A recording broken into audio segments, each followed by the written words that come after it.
Hello everyone, this is your company law friend Ishuka और आप देख रहे हैं कंपनी लॉ सीरीज, जहां हम कंपनी लॉ को इजी और इंटरेस्टिंग बनाते हैं। आज के एपिसोड में हम कवर करेंगे सेक्शन 23 टू सेक्शन 28, जो कंपनी लॉ का एक की chapter prospectus and allotment of securities में आता है। That is chapter 3 part 1, prospectus and allotment of securities of companies act 2030। हम सेक्शंस डिफाइन करते हैं, लाइक सेक्शन 23 बोलता है कि कैसे पब्लिक कंपनी सिक्योरिटीज इशू करती है और क्या होता है प्राइवेट प्लेसमेंट, चाहे प्राइवेट प्लेसमेंट के साथ भी हो सकता है। नेक्स्ट सेक्शन 24 बोलता है कि सेबी का क्या पावर है सिक्योरिटीज के इशू और ट्रांसफर रेगुलेट करने में। वहीं सेक्शन 25 बोलता है कि कब ऑफर डॉक्यूमेंट को प्रोस्पेक्टस माना जाता है। नेक्स्ट सेक्शन 26 बोलता है कि प्रोस्पेक्टस में कौन सा मैटर जरूरी होता है डिक्लेयर करने के लिए। वही सेक्शन 27 इससे रिलेटेड बोलते हैं कि प्रोस्पेक्टस की जो टर्म्स हैं या ऑब्जेक्ट्स हैं, उसमें अगर हमें कोई भी चेंज करना होता है तो कौन सा प्रोसीजर फॉलो करना होता है। वही लास्ट है सेक्शन 28, जो बोलता है जब कंपनी के मेंबर शेयर सेल करते हैं पब्लिक को थ्रू बोर्ड अप्रूवल लेना पड़ता है, तो उसका लीगल इंफ्रास्ट्रक्चर क्या है, तो ये सेक्शन 28 में बताया गया है। तो by the end of this episode आपको क्लियर अंडरस्टैंडिंग मिलेगी कैसे सिक्योरिटीज इशू प्रोसेस स्ट्रक्चर होती है, कौन से एक्ट के अंदर आता है और क्या डिस्क्लोजर्स हैं और क्या रेगुलेटरी अप्रूवल्स हमें लेने ज़रूरी होते हैं। सो बने रहिए हमारे साथ, क्योंकि कंपनी लॉ का ये पार्ट बहुत इंसाइटफुल और एसेंशियल है, specially for law students. So let's get started with this section 23 section of the day is section 23, that is public offer and private offer. In this section there are four subsection. Subsection first बोलता है a public company may issue securities. जो public company है वो securities को issue कर सकता है in following veg में। यहाँ पे 3 वेज हैं। फर्स्ट है पब्लिक थ्रू प्रोस्पेक्टर्स, जो कंप्लाई करता है पार्ट 1 चैप्टर 3, मीन्स कि इशू कर सकता है सिक्योरिटीज को to the public through issue a prospectus by the following provision of the act। और इस एक्ट में इंक्लूड होता है IPO, initial public offer, further public offer and offer for cell. दूसरा भी हो सकता है थ्रू प्राइवेट प्लेसमेंट, जो कंप्लाई करता हो पार्ट 2 का of this chapter. Private placement कौन सा होता है? ये इशू ऑफ सिक्योरिटीज होती है to the selected group of person जो कंप्लाई कर रहा हो with the provision of part 2 of chapter 3 of the act.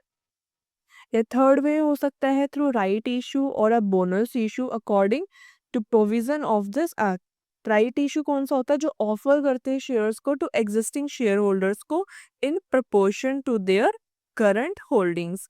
और बोनस इशू कौन सा होता है? इसमें हम इशूइंग करते हैं free additional share to existing share holders, and ये in case of listed company and company intends to get its securities listed also with provision of SEBI Act 1992 and rules and regulation made thereunder। Means अगर company is listed, company list हो चुकी है या फिर intends to be listed है, उसको comply करना पड़ेगा सेबी एक्ट को, जो कि है सेबी 1992 एंड रिलेटेड रेगुलेशंस को। सो दिस इज सबसेक्शन 1। सबसेक्शन 2 बोलता है, सबसेक्शन 1 पब्लिक कंपनी के लिए था, सबसेक्शन 2 प्राइवेट कंपनी के लिए। तो प्राइवेट कंपनी में क्या होता है? प्राइवेट कंपनी इशू कर सकता है सिक्योरिटीज को ओनली थ्रू 2 वेज से। First by way of right issue और bonus issue according to with provision of this act. या फिर वो कर सकते हैं through private placement selective group of person by complying with the provision of part 2 of this chapter. Subsection 3 बोलते हैं such class of public companies में issue such class of securities जिनका पर्पस होता है listing on permitted stock exchanges in permissible foreign jurisdiction on such other jurisdiction as may be prescribe. Means कुछ certain class of public companies होती हैं, वो issue कर सकती हैं सिक्योरिटीज को लिस्टिंग के लिए ऑन परमिटेड स्टॉक एक्सचेंजेस पर इन फॉरेन जुरिस्डिक्शन जो प्रिस्क्राइब करी गई है बाय रूल्स। सबसेक्शन 4 बोलता है जो सेंट्रल गवर्नमेंट है बाय नोटिफिकेशन वो एग्जेम्प्ट कर सकती है किसी भी क्लास या फिर क्लासेस ऑफ पब्लिक कंपनी को जो कि रेफर करे गए हैं सबसेक्शन 3 के अंदर फ्रॉम किसी भी प्रोविजन से, फ्रॉम एनी प्रोविजन ऑफ, कौन से प्रोविजन से, ऑफ दिस चैप्टर, जो चैप्टर 3 हम पढ़ रहे हैं वो इस चैप्टर में से एग्जेम्प्ट कर सकती है सेंट्रल गवर्नमेंट, या फिर chapter 4 that is share capital and debenture जो कि आगे आने वाली क्लासेस में हम पढ़ेंगे, या फिर कर सकती है section 89 that is declaration in beneficial interest, या फिर एग्जाम्प्ट कर सकती है सेक्शन 90 में से जो कि रजिस्टर के बारे में बताता है, रजिस्टर किसका, ऑफ सिग्निफिकेंट बेनिफिशियल ओनर्स का, या फिर एग्जाम्प्ट कर सकती है सेक्शन 127 जो कि पनिशमेंट के बारे में बात करता है for failure of distribute of dividend. तो इन सेक्शन या फिर इन प्रोविजन में से वो जो है एग्जेम्प्ट कर सकती है एनी क्लास और any classes of public companies को। Every such notification must be laid before both house of parliament, means जो ये एग्जेम्पशंस है वो प्लेस होंगे before the house of parliament, both house of parliament. Last में explanation में public offer की definition दी गई है। क्या बोलता है, पब्लिक ऑफर में इंक्लूड होते हैं IPO, initial public offer, FPO, further public offer, या फिर an offer for sale of securities to public जो कि एग्जिस्टिंग शेयर होल्डर्स को दी जाती है। तो ये 3 चीजें जो हैं पब्लिक ऑफर में इंक्लूड होती है, एंड ये इंक्लूसिव डेफिनेशन है, इंक्लूड वर्ड का यूज करा गया है। तो यहाँ पे और भी चीजें आ सकती हैं, और ये सारी किससे होंगी, all done through a prospectus, through a issue of prospectus. So this is all about section 23. Section 24 is power of SEBI to regulate issue and transfer of securities etc. इस सेक्शन में बताया गया है कि जो कंपनीज की securities होती हैं और डिविडेंड से रिलेटेड रूल्स होते हैं उसको कंट्रोल कौन करता है, उसको कंट्रोल किसके पास होता है, सेबी के पास या सेंट्रल गवर्नमेंट के पास। तो इसमें 2 सब सेक्शन है। फर्स्ट सब सेक्शन बोलता है जो भी प्रोविजंस हैं इस चैप्टर के अंदर या चैप्टर 4 के अंदर जो कि है शेयर कैपिटल एंड डिबेंचर्स का, या फिर सेक्शन 127 के अंदर जो कि बोलते हैं punishment for failure to distribute dividends. इसमें पनिशमेंट दी गई है जब हम डिविडेंड्स देना भूल जाते हैं या फिर हम फेल हो जाते हैं। ये 2 क्लॉजेज में बाइफरकेट है। फर्स्ट क्लॉज बोलता है अगर कोई भी प्रोविजन है related to issue and transfer of securities या फिर नॉन पेमेंट ऑफ डिविडेंड से रिलेटेड, चाहे वो लिस्टेड कंपनी हो, चाहे वो company intending to be listed हो, मीन्स इन प्रोसेस हो on recognized stock exchange in India, तो वो एडमिनिस्ट्रेट करेगा SEBI, securities and exchange board of India, by making regulation.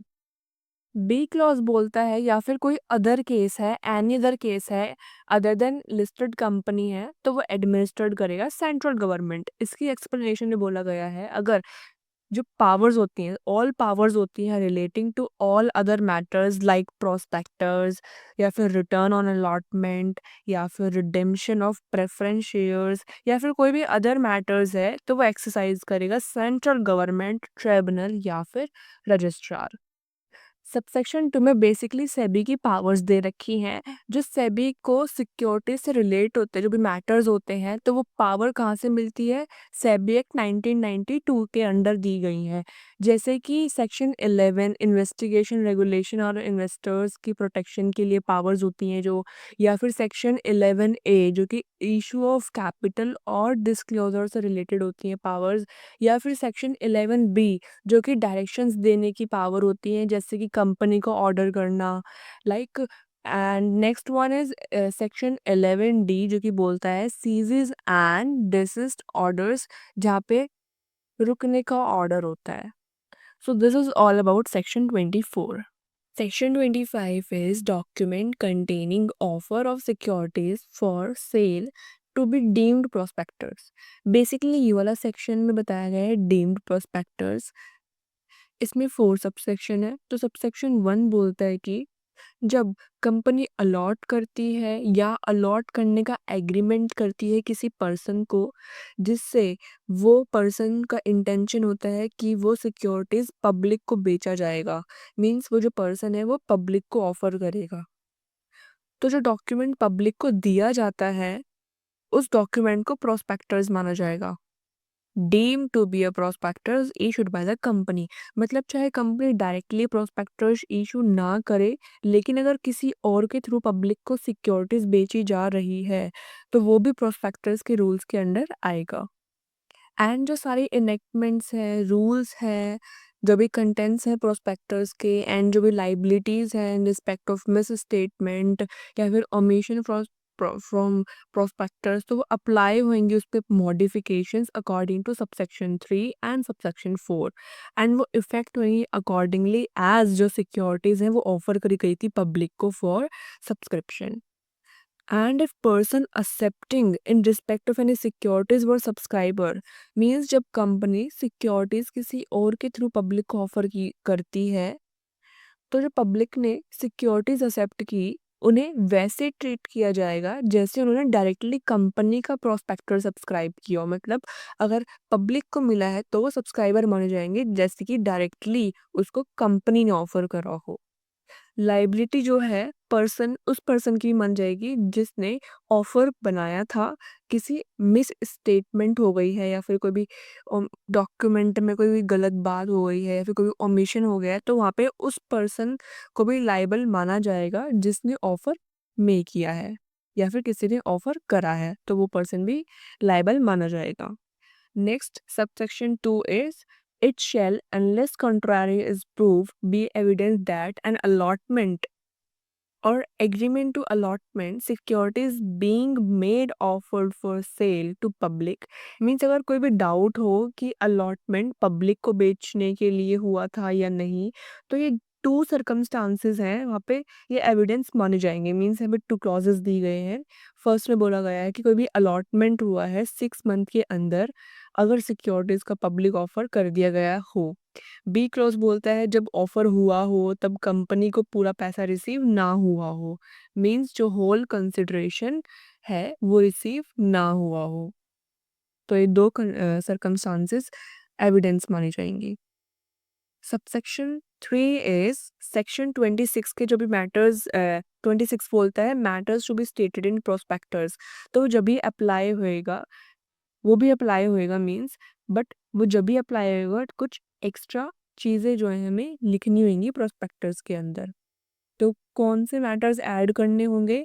Net amount of the consideration जो भी रिसीव्ड हुई है या फिर कोई भी रिसीव्ड होनी है वो हमें प्रोस्पेक्टस में मेंशन करना पड़ेगा, एंड हमें टाइम एंड प्लेस को मेंशन करना पड़ेगा उस सेट सिक्योरिटीज की जो भी अलॉट हुई थी, हमें कहाँ पे वो इंस्पेक्ट करनी है। मीन्स हमें टाइम एंड प्लेस जो है वो मेंशन करना पड़ेगा जहाँ अलॉटमेंट कॉन्ट्रैक्ट इंस्पेक्ट किया जा सकता है। दूसरा क्लॉज बोलता है कि person making offer named in prospectus as directors of company, means जो लोग ऑफर कर रहे हैं जो भी एग्जिस्टिंग मेंबर्स हैं, शेयर होल्डर्स हैं, उन्हें प्रोस्पेक्टस में कंपनी के डायरेक्टर जैसा ट्रीट किया जाएगा। लास्ट सबसेक्शन है सबसेक्शन 4 जिसमें बताता है सिग्नेचर्स ऑफ रिक्वायरमेंट। अगर ऑफर करने वाला एक कंपनी है तो वहाँ पे मिनिमम 2 डायरेक्टर्स डॉक्यूमेंट्स को साइन करेंगे। अगर फर्म है तो एटलीस्ट 1/2 ऑफ द पार्टनर्स जो है वो साइन करेंगे। So this is all about section 25। Important section है गाइस, तो इसको अच्छे से कर लेना। This is all about deemed prospectus. Next section is section 26, that is matters to be stated in prospectus. In this section there are 9 subsections and subsection 7 जो है वो omit हो चुका है। तो start with subsection 1. Subsection 1 बोलता है every prospectus issued by or on behalf of a public company, means public company के बिहाफ पे कोई भी प्रोस्पेक्टस जो है इशूड करा जाता है either reference to its formation or subsequently, means formation के टाइम पे, कंपनी की फॉर्मेशन के टाइम पे या फिर उसके बाद में, or by or on behalf of any person who is or has been engaged or interested in formation of public company, और किसके बिहाफ पे किया जाता है? कोई पर्सन जो कि एंगेज्ड है या फिर इंटरेस्टेड है फॉर्मेशन ऑफ पब्लिक कंपनी के, तो वो जो है डेटेड एंड साइंड होना चाहिए। मीन्स जो सारे प्रोस्पेक्टस इशूड करे गए हैं by on behalf of public company must be dated and signed and state such information and set out such reports on financial information as may be specified by SEBI. Means जो भी information and financial reports हैं वो specify कौन करेगा by SEBI in consultation with central government. SEBI specify करेगा CG के साथ consult करके। नेक्स्ट प्रोवाइजो में क्या बोला गया है, until such until SEBI specify informations and reports on financial information, the regulation made by SEBI under SEBI Act 1992 shall apply. जब तक सेबी स्पेसिफाई नहीं करता information and reports on financial information, तब तक जो सेबी की रेगुलेशंस है वो अप्लाई होंगी। और वो रेगुलेशन कौन सी है, SEBI act, securities and exchange board of India act 1992। Next इसमें 4 क्लॉजेस थे, ए बी सी डी। इसमें से ओनली सी है, ए बी डी ऑमिट हो चुका है। तो सी बोलता है जो भी डिक्लेरेशन दी थी अबाउट द हमें डिक्लेरेशन देनी है about the compliance of provision की हमने जो भी प्रोविजन है इस एक्ट के अंदर उसको कंप्लाई करा है। एंड जो भी स्टेटमेंट्स हैं हमको यहाँ पे स्टेटमेंट देनी है कि जो भी प्रोस्पेक्टस में है वो कॉन्ट्रारी में नहीं है to this act. To this act means companies act 2013, securities and exchange securities contract regulation act 1952 that is SCRA 1956, या फिर SEBI act 1992 and rules and regulation. तो ये सी क्लॉज बोलता है कि यहाँ पे हमें डिक्लेरेशन देनी है एंड स्टेटमेंट देनी है। डिक्लेरेशन किसके की कि हमने कंप्लाई करा है प्रोविजन ऑफ दिस एक्ट, और स्टेटमेंट किसकी देनी है कि यहाँ पे कोई भी चीज़ जो है प्रोस्पेक्टस के अंदर वो कॉन्ट्रारी नहीं है इस एक्ट के अंदर, या फिर सिक्योरिटीज कॉन्ट्रैक्ट रेगुलेशन, या फिर सेबी एक्ट के अंदर। नेक्स्ट सबसेक्शन 2 हमारी एक्सेप्शन की बात करता है। मीन्स जो भी सबसेक्शन 1 में हमने पढ़ा वो अप्लाई नहीं होएगा जब तक ये 2 क्लॉजेस सेटिस्फाई नहीं होंगे। आई मीन जो ये 2 क्लॉजेस को सेटिस्फाई कर रहा होगा उस पर जो है ये सबसेक्शन 1 जो है वो अप्लाई नहीं होएगा। तो फर्स्ट क्लॉज बोलता है to issue to existing members और debenture holders of a company of a prospectus or form of application relating to shares or debentures, चाहे वो applicant right to renounce का हो या फिर ना हो, under section 62 subsection 1 clause A sub clause 2। Means हमने यहाँ पे इशू करा प्रोस्पेक्टस को या फिर फॉर्म ऑफ एप्लीकेशन को किसी भी एग्जिस्टिंग मेंबर्स को या फिर debenture holders of a company को, तो उस पर सबसेक्शन 1 जो है अप्लाई नहीं होएगा, या फिर वो केस हो राइट टू रिनाउंस का या फिर ना हो, under section 62 sub section 1 clause A sub clause 2। सब अब यहाँ पे क्लॉज बी बोलता है to issue of prospectus or form of application relating to shares or debentures, चाहे वो which are to be in all respects uniform with shares or debenture previously issued or dealt or plotted on recognized stock exchange that is RAC।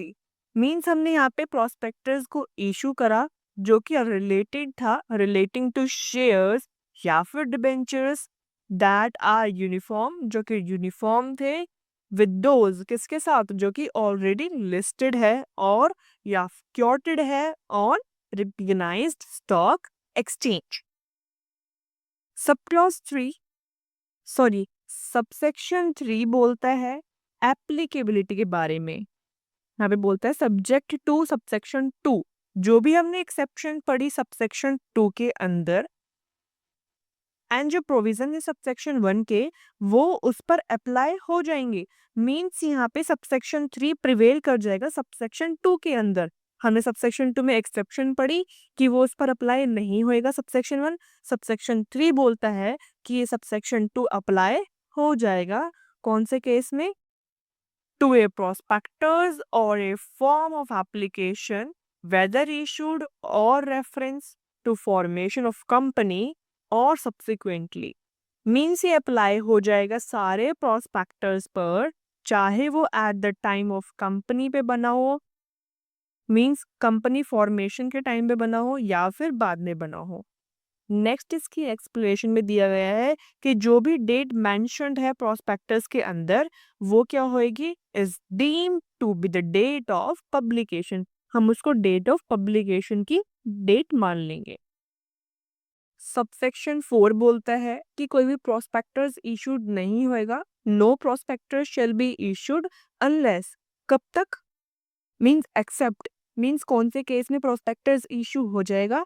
जब on or before the date of its application has been delivered to registrar for filing, means जब हम registrar को deliver कर देंगे अपने prospectus को for filing, तब हम प्रोस्पेक्टस को इशू कर सकते हैं। प्लस हमें जो कॉपी है वो साइंड होनी चाहिए बाय एवरी पर्सन जो कि नेम एज अ डायरेक्टर और प्रपोज डायरेक्टर और ड्यूली ऑथराइज्ड अथॉरिटी।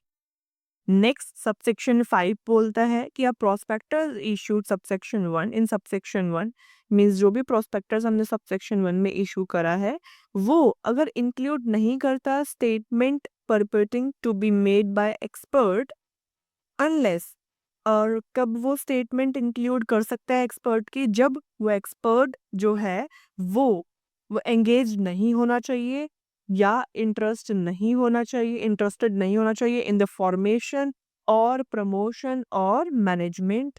ठीक है, मींस हमने प्रोस्पेक्टस इशू करा सबसेक्शन 1 के अंदर, तो वहाँ पे कोई भी एक्सपर्ट की स्टेटमेंट अब इंक्लूड नहीं करेंगे। अब अनलेस दे रखा है, मींस एक्सेप्शन दे रखी है, किस केस में हम इंक्लूड कर देंगे उसकी स्टेटमेंट? कब करेंगे? जब एक्सपर्ट जो है वो एंगेज नहीं होएगा किसी भी फॉर्मेशन प्रमोशन और मैनेजमेंट में, मींस एंगेज्ड और इंटरेस्टेड नहीं होना चाहिए वो, ना ही फॉर्मेशन में, ना ही प्रमोशन में, ना ही मैनेजमेंट में। एंड उसकी जो है रिटर्न कंसेंट होनी चाहिए to issue of prospectus, and वो उस कंसेंट को विड्रॉ नहीं कर सकता before delivery of copy of prospectus to registrar for filing, and उसको विड्रॉ भी नहीं कर सकता before delivery of copy of prospectus to registrar. And जो भी वो स्टेटमेंट है वो इफेक्ट होएगी to that effect shall include in prospectus, means जो भी स्टेटमेंट जो है वो उसमें इंक्लूड हो जाएगी, मींस जो भी एक्सपर्ट की स्टेटमेंट है वो प्रोस्पेक्टस में इंक्लूड हो जाएगी। सबसेक्शन 6 बोलता है mandatory disclosures on the face of the prospectus, means कुछ मैंडेटरी डिस्क्लोजर्स होते हैं हमें प्रोस्पेक्टस में मेंशन करने पड़ते हैं। तो इसमें 2 क्लॉजेज हैं। फर्स्ट क्लॉज बोलता है state that a copy has been delivered for filing to registrar, हमें प्रोस्पेक्टस में मेंशन करना पड़ेगा कि हमने जो भी कॉपी है वो हमने डिलीवर कर the filing to registrar, subsection 4 के अंदर। बी क्लॉज बोलता है स्पेसिफाई करेगा कोई भी documents to be attached, and उसमें स्पेसिफाई करेगा डॉक्यूमेंट जो कि अटैच्ड हुए थे to the copy, so delivered और refer to the statement, mean जिसमें स्पेसिफाई करेगा अटैच डॉक्यूमेंट्स और स्टेटमेंट्स और उसको रेफर करेगा। नेक्स्ट सबसेक्शन 7 जो है वो ऑमिट हो चुका है। सबसेक्शन 8 बोलता है कि कोई भी प्रोस्पेक्टस जो है वो वैलिड नहीं रहेगा अगर वो इशू करा है 90 डेज के बाद, मींस वो इशू करा है more than 90 days after date on which copy is delivered to registrar, means हमने यहाँ पे जो है डिलीवर, इस डेट को हमने डिलीवर करी रजिस्ट्रार को अपनी कॉपी, इस डेट के 90 डेज को काउंट करो, तो विद इन 90 डेज अगर वो डिलीवर हो गई तो वो वैलिड मानी जाएगी, अगर 90 डेज के बाद वो डिलीवर हुई तो वो वैलिड नहीं मानी जाएगी। नेक्स्ट सबसेक्शन 9 बोलता है अपनी पेनल्टी के बारे में। तो अगर हमने कॉन्ट्रावेंशन करा of the provision of this section, हमें इस सेक्शन का प्रोविजन कॉन्ट्रावीन करा, मीन सेक्शन 26 का कॉन्ट्रावेंशन करा, तो हम पनिशेबल होंगे, कंपनी पनिशेबल होगी फाइन के लिए ऑफ 50,000 टू 3 लाख, मीन्स 50,000 से 3 लाख के बीच में जो है वो उसको पनिशेबल होएगा कंपनी को फाइन। एंड जो एवरी पर्सन नॉइंगली पार्टी है, जो भी नॉइंगली पार्टी है उस कंपनी के अंदर, वो भी लाइबल होंगे फाइन के साथ विद 50,000 टू 3 लाख, मीन्स 50,000 से लेके 3 लाख की उस पर फाइन लग सकता है। पहले जो प्रोविजन दिया गया था उसमें इम्प्रिजनमेंट जो थी पहले इम्प्रिजन भी होती थी इसमें, बट अब ओमिट कर दिया गया है इम्प्रिजनमेंट को, ओनली फाइन लगता है. सो this is all about section 26. I hope you understand it very well. Now, next section is section 27, that is variation in terms of contract or objects in prospectus. Means हमें कोई भी change करना है, कोई भी variation करना है in terms of contract या फिर ऑब्जेक्ट्स इन प्रोस्पेक्टस, तो उसके क्या प्रोविजंस है. तो बेसिकली इसमें 2 सबसेक्शंस है, प्लस इसको रीड करा जाता है रूल 7 के साथ.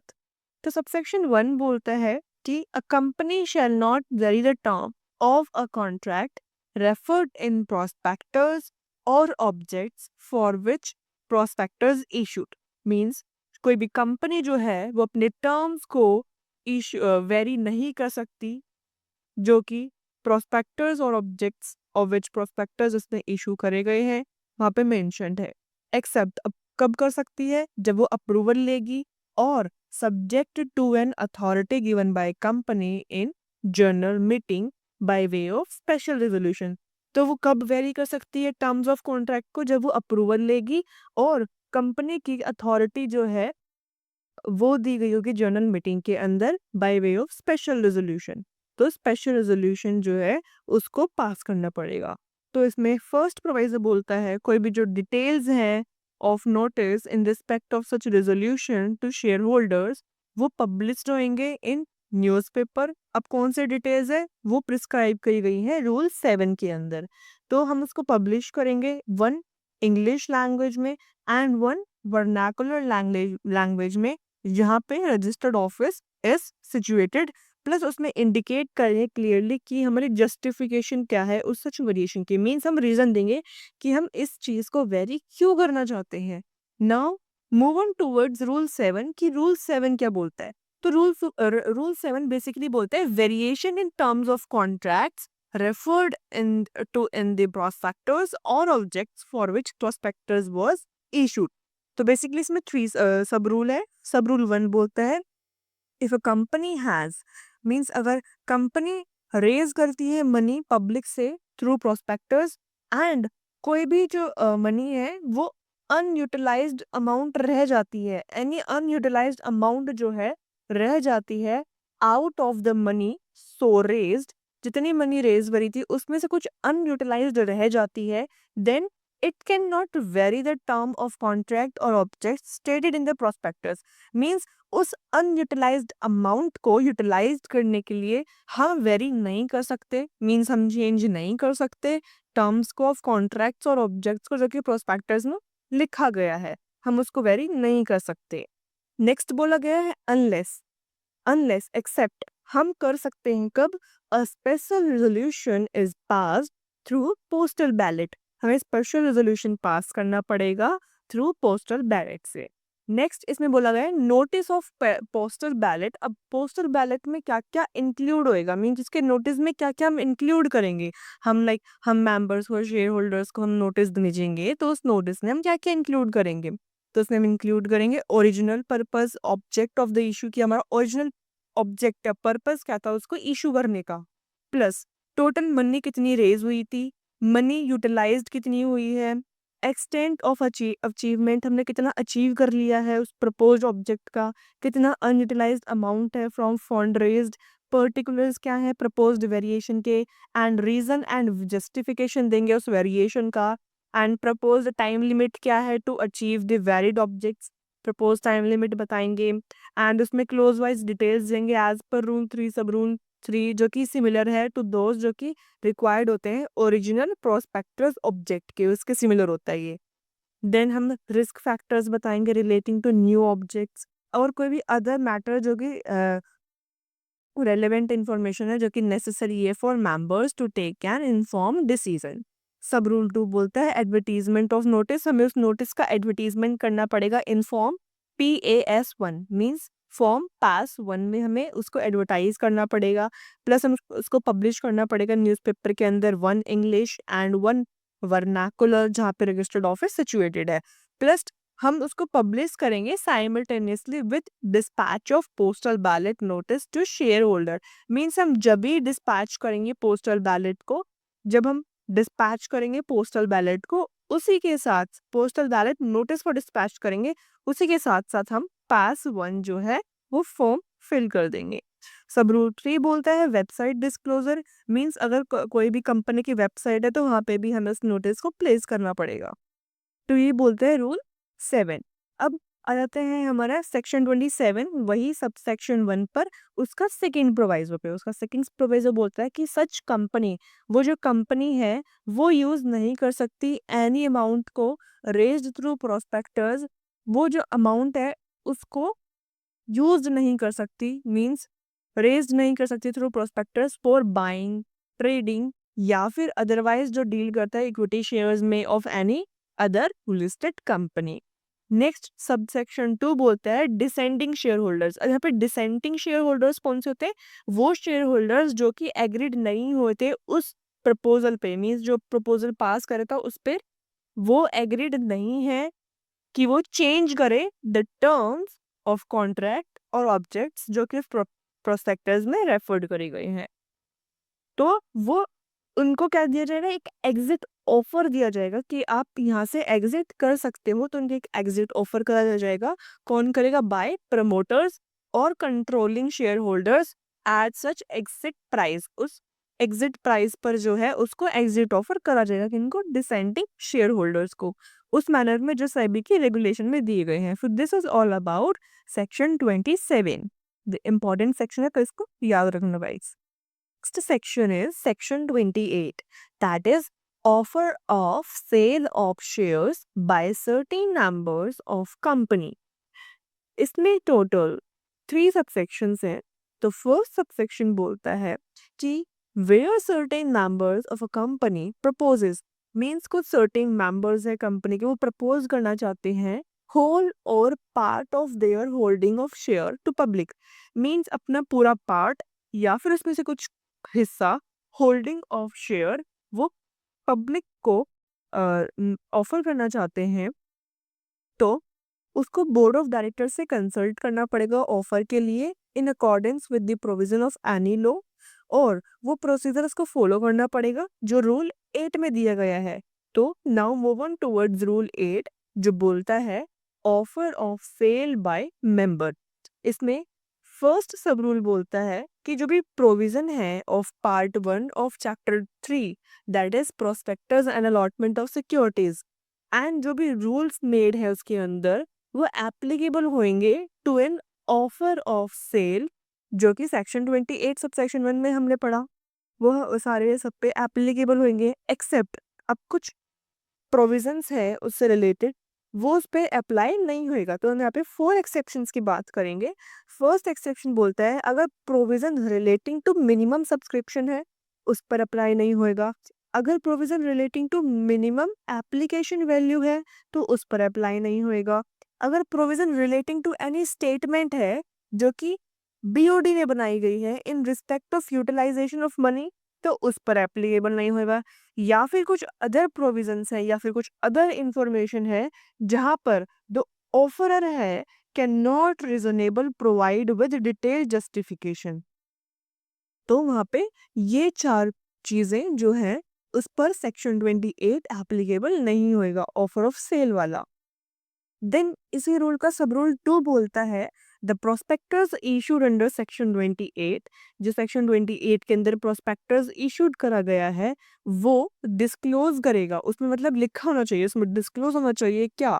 नेम ऑफ पर्सन, पर्सन का नेम और पर्सन्स का नेम और एंटिटी का नेम जो बियर कर रहे हैं cost of making offer of sale along with reason. Means जो भी ऑफर ऑफ सेल कर रहा है, जो भी उसकी कॉस्ट बियर कर रहा है, उस पर्सन्स या एंटिटी का नेम आएगा रीजन के साथ। मींस अगर जो ऑफर ऑफ सेल कर रहा है, जो कॉस्ट बियर कर रहा है, चाहे तो पर्सन हो सकता है या फिर वो ग्रुप ऑफ पर्सन हो सकते हैं, बहुत सारे पर्सन हो सकते हैं, या फिर एंटिटी हो सकती है कोई। तो वहां पे उसका नेम मेंशन होना चाहिए किसमें? प्रोस्पेक्टस में with reasons. Now move on towards section 28 का सबसेक्शन 2। अगर कोई भी डॉक्यूमेंट जो है by which the offer of sale to public is made for all purposes, तो हम उसको डीम्ड करेंगे टू बी अ प्रोस्पेक्टर्स जो कंपनी ने इशू करा है। अगर किसी मेंबर ने जो डॉक्यूमेंट जो है वो ऑफर करा है, तो उसको हम डीम करें कि वो कंपनी ने ही ऑफर करा है, तो deem to be a prospectus issued by company and all laws or rules and rules made, and जो भी रूल्स हैं मेड है हम उसको डीम करेंगे कि वो कंपनी ने ही करा है। देन जो सारे प्रोविजंस हैं relating to contents of the prospectus, liability in respect of misstatement और ओमिशन, कोई भी लाइबिलिटी है in respect of misstatement और ओमिशन, या फिर कुछ अदर रिलेटिंग टू प्रोस्पेक्टर्स है, तो जो ये सारे जो हैं, this is a prospectus issued by the company, means ये अप्लाई होएगा to such offer document. Next section 28 subsection 3 बोलता है द मेंबर्स, चाहे वो इंडिविजुअल हो, चाहे बॉडीज कॉरपोरेट हो, चाहे दोनों हो, जिसके shares propose to be offered है पब्लिक को, वो कलेक्टिवली ऑथराइज करेंगे कंपनी को, जिसके शेयर्स ऑफर करे गए हैं ऑफर फॉर सेल के लिए, उनको कलेक्टिवली ऑथराइज करेगा कंपनी। देन जो सारे एक्शंस है वो लेगा ऑफर ऑफ सेल के, देन वो रीइंबर्स कर लेगा सारे expenses incurred by it on this matter, means जो वो मेंबर है जो अपने ऑफर फॉर सेल कर रहा है अपने होल्डिंग ऑफ शेयर्स को, कंपनी जो है उससे सारे एक्सपेंसेस रीइंबर्स करवा लेगी in connection with the offer of sale. So this is all about section 28 guys. I hope you understand it very well. So guys ये था एक डिटेल डिस्कशन ऑन सेक्शन 23 से section 28 of the companies act 2013। अब आपको clear idea होगा कि कैसे securities issue करी जाती हैं, प्रोस्पेक्टस के डिस्क्लोजर्स कैसे होते हैं और सेबी के रेगुलेशंस किस तरह अप्लाई होते हैं।